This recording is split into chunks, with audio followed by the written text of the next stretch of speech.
Bienvenue à toi dans Les Entrepreneurs Éveillés, le podcast. Aujourd'hui, j'avais envie d'essayer un petit format. Enfin, en tout cas, un petit format. Un nouveau format, mais du coup, en tout cas, j'ai donné la réponse avant même de la dire. L'idée, c'est un format court, genre 10-15 minutes, un peu comme un café entrepreneur, où on va parler d'un thème bien particulier. Fait que j'ai vu un post de Charlotte passer sur Instagram. Donc, si tu connais pas Charlotte Bouline, qui va en tout cas se présenter, mais qui est experte en Feng Shui. Puis avant qu'elle se présente, en fait, j'ai vu son post parler justement du Nouvel An chinois et je trouvais ça hyper intéressant et du coup, ça m'a donné envie en fait de tester avec elle un nouveau format qui serait en supplément en fait des autres, donc tous les jeudis, un petit format, voilà, un peu express avec un entrepreneur pour nous parler de quelque chose. En tout cas, voilà, de parler de quelque chose que je trouve cool et que ça résonne. Genre, c'est genre dans le flow, il n'y a pas une programmation hyper pensée et stratégique. Mais anyway, fait que ravi de vous présenter si vous la connaissez pas encore, parce que normalement, Charlotte est déjà venue dans le podcast nous parler justement du Feng Shui. Donc, je vous la représente, voilà, pour ceux et celles qui ont déjà écouté l'épisode. Fait que Charlotte, si tu veux en tout cas te présenter. Bonjour Florian, bonjour à tous ceux qui nous écoutent. Je suis ravie d'être ici à nouveau. Alors moi c'est Charlotte Bouline. Je suis experte Feng Shui et du coup je vous accompagne pour comprendre comment vos espaces de vie reflètent votre monde intérieur. Et mon objectif avec tout ça, pour moi, le Feng Shui, je le prends comme un outil de développement personnel. Et l'objectif avec tout ça, c'est d'accompagner les personnes pour avoir plus de fluidité et plus de sérénité dans leur vie. Trop bien. J'étais en train de regarder en même temps que tu parles. Pour les personnes qui ne connaissent même pas c'est quoi le Feng Shui, on va pas le couvrir ici, mais on a fait un épisode de podcast avec Charlotte dans le podcast. Je me répète, décidément, j'ai un peu du mal aujourd'hui. J'étais en train de regarder c'est quel épisode pour te renvoyer dessus. Mais en fait, ça fait longtemps qu'on l'a fait. Je crois que c'était moitié d'année à peu près. Ouais. Fait que, anyway, si j'arrive pas à le retrouver, je vais pas vous garder pendant que je cherche, mais vous pourrez regarder tout simplement dans les podcasts et vous verrez justement un épisode avec Charlotte. Je pense clairement que je suis allé trop loin. Mais anyway, bref, vous pourrez regarder. Si vous voulez aller plus loin sur c'est quoi le Feng Shui, il y a un épisode avec Charlotte où on l'explique, ou en tout cas Charlotte justement en parle. Ah voilà, oui parce que je suis un peu têtu comme gars. Donc c'est l'épisode 94, Feng Shui en voyage vers l'harmonie et l'équilibre avec Charlotte Bouline, fait que vous pouvez aller l'écouter si vous avez envie d'en savoir plus sur le Feng Shui. Mais aujourd'hui, on a envie de parler, en tout cas j'avais envie de parler avec Charlotte du Nouvel An chinois et de l'impact qu'a en fait le calendrier chinois, donc le fait de passer à une nouvelle année par rapport au Feng Shui. Donc on va vraiment faire un focus sur ça. Fait que si vraiment tu m'écoutes et t'es comme genre mais what the fuck ils sont en train de parler c'est quoi le Feng Shui, va écouter l'épisode ou même va suivre le compte de Charlotte sur Instagram. De toute façon tout ce dont je vous parle, si tu recherches, tu sais très bien que c'est toujours au même endroit. Où ça, tu le sais. Dans la description sous la vidéo, ou si t'écoutes en audio, pareil dans la description. Fait que Charlotte, oui, quel impact a le Nouvel An chinois pour le Feng Shui? Alors déjà, pourquoi le Nouvel An chinois? J'imagine que le Feng Shui, c'est chinois, sans rentrer dans le détail. Donc, le Nouvel An chinois a un impact sur le Feng Shui vis-à-vis du Nouvel An comme nous, traditionnel, 1er janvier. Le Feng Shui, c'est un des arts qui fait partie de la métaphysique chinoise. C'est pour ça qu'on regarde et qu'on parle du Nouvel An chinois. Alors, le Nouvel An chinois, ça va être cette année, le 10 février. Pourquoi je dis cette année? Parce qu'en fait, ça change tous les ans. C'est un calendrier lunaire. Les Chinois ont un calendrier lunaire et du coup, ça correspond toujours avec la deuxième nouvelle lune qui suit le solstice d'hiver. Ok. Donc, ça tombe le Nouvel An chinois, il bouge chaque année. De la nouvelle lune. Voilà. Et cette année, ça va être le 10 février. Et voilà, du coup, en Feng Shui, je vais juste faire une mini intro. Ouais. Feng Shui, ça veut dire, quand on traduit le mot Feng Shui, ça veut dire vent et eau. Et en fait, l'eau, ça représente tout ce qui va être visible et le vent, ça va représenter tout ce qui est invisible. Et en fait, en Feng Shui, on regarde autant ce qu'il y a autour de nous, ce qu'on peut voir avec nos yeux, mais on va aussi analyser des choses qu'on ne peut pas voir. Et entre autres, les fameuses étoiles volantes. Les étoiles volantes, en Feng Shui, en fait. Et non les étoiles filantes. Et non les étoiles filantes comme Florian. C'est une private joke parce que tantôt, j'y parlais, j'étais comme genre, oui, on va parler des étoiles filantes. Et t'es comme, non, les étoiles volantes. Oui, merci Charlotte. Donc, Mais bon, c'est excuse-moi, un je te bon moyen coupe. mémotechnique. C'est pas J'ai grave. mangé un clown aujourd'hui. Je suis assez drôle. Fait que oui, les étoiles volantes. Qu'est-ce que c'est? Ouais, donc en fait, les étoiles volantes, ça fait partie du coup de toute la partie invisible qu'on va voir en Feng Shui. Et en fait, elles vont être représentées par des numéros. C'est comme la numérologie du Feng Shui. Et en fait, ça va nous donner de l'information sur les énergies disponibles au sein de notre habitation, au sein de notre maison.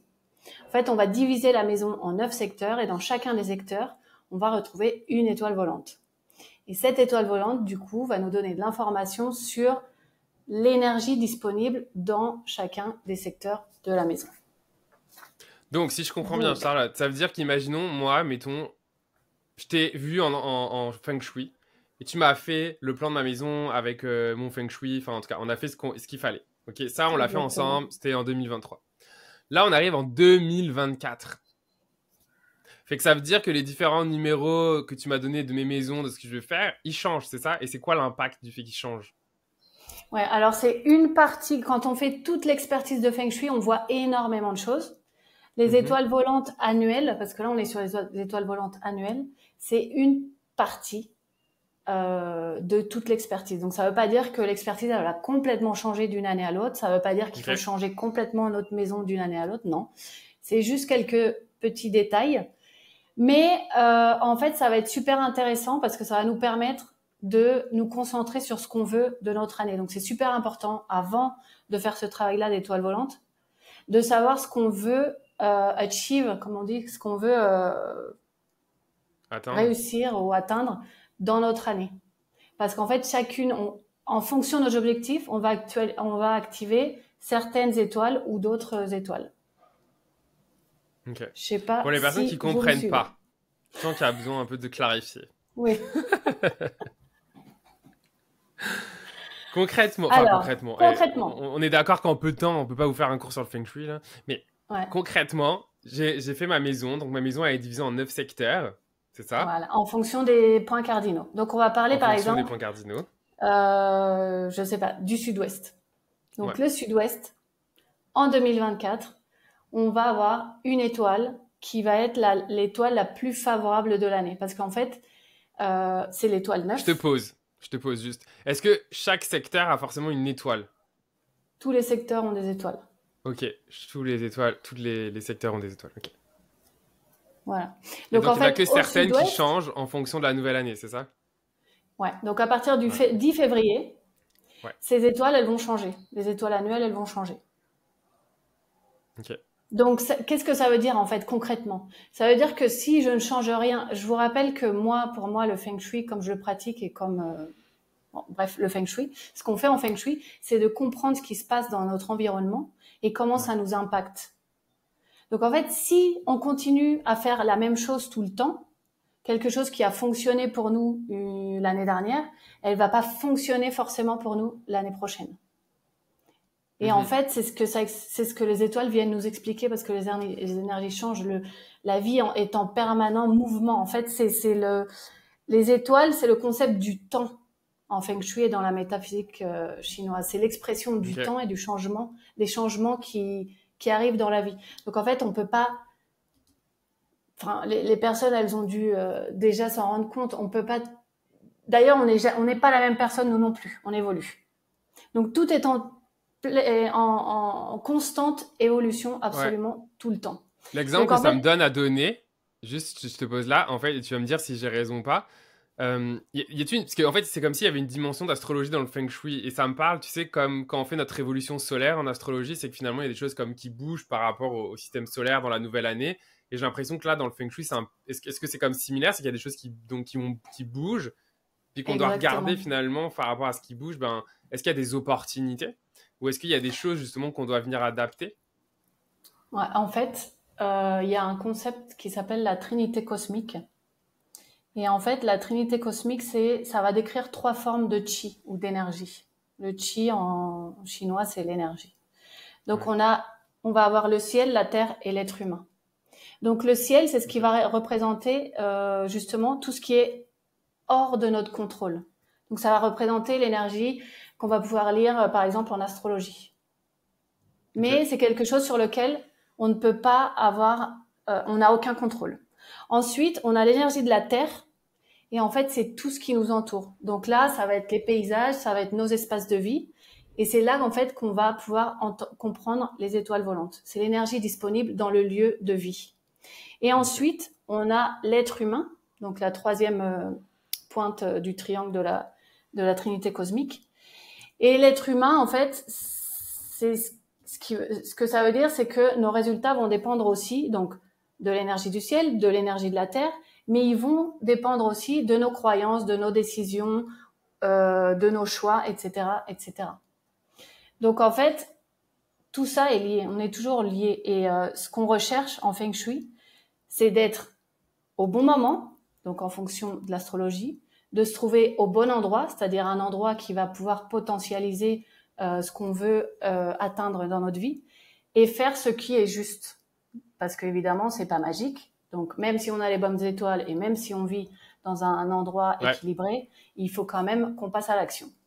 Exact. D'accord. Exact, hein. Donc, en fait, je pense que là, c'est plus clair. Donc, on a les énergies du ciel qui vont nous parler plutôt de l'astrologie, à quel moment c'est le moment propice. Et on va avoir les énergies de la maison. Et l'énergie de la maison, c'est représenté entre autres par les étoiles volantes. Et ces étoiles, effectivement, tous les ans, elles changent. Donc, l'année dernière, on avait l'étoile 1 au sud-ouest. Cette année, on a l'étoile 9 au sud-ouest. Donc, ça veut dire que l'année dernière, j'avais certaines configurations au sud-ouest que je peux changer cette année en fonction de ce que je veux atteindre ou pas. Donc, cette année, si vous voulez, par exemple, quelque chose un conseil pratique que les personnes puissent mettre en place. Donc, pourquoi je vous parle du sud-ouest? Parce que c'est la meilleure étoile cette année. Donc, c'est une étoile que tout le monde, absolument tout le monde veut pouvoir activer. Elle se trouve au sud-ouest. Donc, comment faire? On se positionne au centre de notre maison ou au centre de notre salon. On peut le faire aussi sur des pièces. Soit on le fait sur la maison complète, soit on le fait sur des pièces de vie précises. On prend une boussole, il y en a sur nos téléphones, et on pointe vers le sud-ouest. Une fois qu'on trouve le sud-ouest, on sait que c'est dans ce coin-là de la maison ou dans ce secteur-là de la maison qu'on va vouloir activer l'étoile 9. En fait, l'étoile 9, elle va être positive. C'est l'étoile la plus favorable de tout le cycle et de cette année aussi, de cette année 2024. Et du coup, elle est favorable pour ce qui est finance, carrière, mais aussi couple et toutes les sphères de vie en général. Donc en fait, ça va nous apporter des bonnes énergies qui vont nous permettre d'atteindre nos objectifs dans toutes ces sphères de vie. Comment on l'active? En y positionnant par exemple une bougie. C'est l'étoile 9, c'est l'étoile feu. C'est une étoile qui appartient à l'élément feu. Donc on peut y placer une bougie pour activer cette étoile. Est-ce qu'il faut y mettre l'intention également d'activer ou juste on y met une bougie puis... Ouais, en fait, le seul fait qu'on sait qu'on met une bougie parce que il y a l'étoile 9, inconsciemment, à chaque fois qu'on va voir la bougie, on va savoir qu'elle est là pour une bonne raison. Pour cette raison. C'est génial. Et moi, j'ai envie de vous dire que toi qui es entrepreneur et qui travaille à la maison, c'est encore plus important que ta maison te supporte et que l'énergie de ta maison te supporte. Bon, t'es pas entrepreneur, c'est très bon aussi, hein, c'est juste que le podcast maintenant s'adresse principalement aux entrepreneurs. Et en fait, c'est génial parce qu'on parle avec Charlotte, mais peut-être que tu te dis « Ah, mais c'est génial, j'adore, en tout cas si t'es comme moi, j'adore l'énergie de Charlotte et j'adore le Feng Shui, je trouve ça hyper intéressant. » Fait que si tu te dis « Ok, mais j'ai envie d'aller plus loin », mais en fait, c'est génial parce qu'il y a un atelier que Charlotte, elle va organiser sur justement les étoiles volantes. N'est-ce pas, Charlotte? Bien. Oui, je vais justement Parle-moi de cet atelier. Un atelier le samedi 17 février. Donc, c'est un atelier qui aura lieu à 15h heure française et 9h heure du Canada. Yes. Et du donc, coup... du Québec. Parce que le Canada, c'est grand. Oui, du Québec, pardon. Alors, qu'est-ce qu'on va apprendre à faire? On va justement apprendre à faire la carte énergétique de la maison. Donc, je vais vous apprendre et à la fin de l'atelier, vous allez repartir avec votre carte énergétique. C'est quoi la carte énergétique? C'est, quand je vous disais tout à l'heure, on va diviser la maison en 9 secteurs. Donc, on va avoir le secteur sud, le secteur est, le secteur nord, etc. Et chacun de ces secteurs, on va identifier les étoiles dans chacun de ces secteurs. On va comprendre l'énergie de chacune des étoiles. Il y en a qui sont plus favorables que d'autres. Donc, dans certains cas, on va vouloir activer l'étoile, comme par exemple l'étoile qui se trouve au sud-ouest. Mais dans d'autres cas, on va devoir désactiver ou neutraliser l'étoile parce que ce sera une énergie qui va être dense et qui peut nous créer justement quelques difficultés. Donc, on va Est-ce que je dois avoir le ça. plan de ma maison, Charlotte, pour cet atelier? Comment ça marche? Ouais. Okay. Il faut avoir le plan de sa maison. Par contre, vous pouvez le faire à main levée, quoi. Ok. C'est juste, il faut une représentation de sa maison, dans le fond, n'est-ce pas? Voilà. Si vous avez un soit plan t'as le vrai plan papier, mieux, architecte, genre. Voilà. Soit tu dessines le plan, puis j'imagine que tu le dessines, genre... bon, en tout cas, moi, je vis en plein pied, là, mais il y a des gens qui vivent dans des maisons sur plusieurs étages. Est-ce que tu fais un étage, pareil, enfin, tu sais, tu fais un étage, puis un autre? Ouais, c'est pareil sur tous les étages. Donc, si on a compris le rez-de-chaussée, après, c'est juste dupliquer ce qu'on a fait au rez-de-chaussée à l'étage. Ok. Bon, je vous en dis pas plus parce que, en tout cas, si vous avez envie, venez à l'atelier. Moi, j'y serai, en tout cas, donc... tu le savais pas, mais j'y serai, Charlotte. Bienvenue, Florian. Voilà, donc c'est ce qu'on va faire pendant l'atelier. On va comprendre l'énergie des 9 étoiles et vous aurez tous...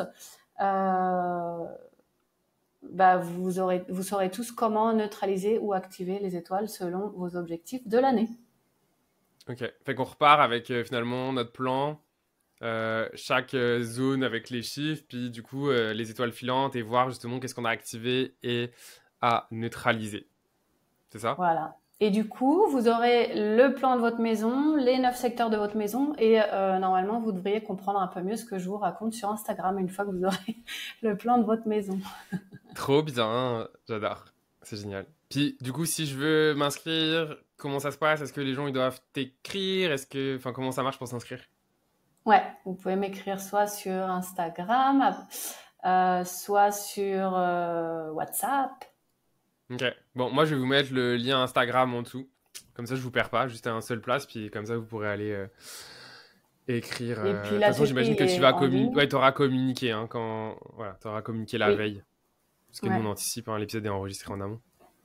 Tu te doutes bien. Et l'atelier est en ligne sur Zoom. Et il y aura aussi un replay. 35 €. 35 €. Pour combien de temps? 1h30 d'atelier, non? C'est ça? Ouais, c'est à peu près 1h30. Ouais, c'est pas cher. Fait que franchement, là, si t'as raison dans toi, il n'y a pas vraiment, je pense, de frein. Ça va être trop bien. Trop bien. Bon, bah, on arrive au temps que je m'étais fixé. L'univers nous supporte dans le timing. Fait que merci, Charlotte, pour ce petit échange express sur Feng Shui, Nouvel An chinois et étoile volante. Tu vois, j'ai réussi, je me suis pas trompé une seule fois. Fait que merci à toi pour ton écoute. Si tu as envie d'aller plus loin, bien évidemment, il y a zéro obligation, mais si ça résonne en toi, si tu as envie d'apprendre un peu plus le Feng Shui, de voir comment ta maison peut te supporter, que ce soit dans ton lifestyle ou tout simplement en tant qu'entrepreneur, ben moi j'ai envie de te donner rendez-vous donc le 10 février, si je dis pas de conneries, à cet atelier, et toutes les informations sont donc en description de l'épisode si tu es sur YouTube, et dans la description en fait, de l'épisode sur la plateforme sur laquelle tu nous écoutes. Merci Charlotte de ton temps, c'est le 17 de nous partager février. ta belle passion. Ah putain, le 17 février. Le 17 février. Le 17 février. Non, voilà. Bon, Merci Flo. Merci. En tout cas. Avec plaisir. À bientôt. Salut tout le monde et à bientôt.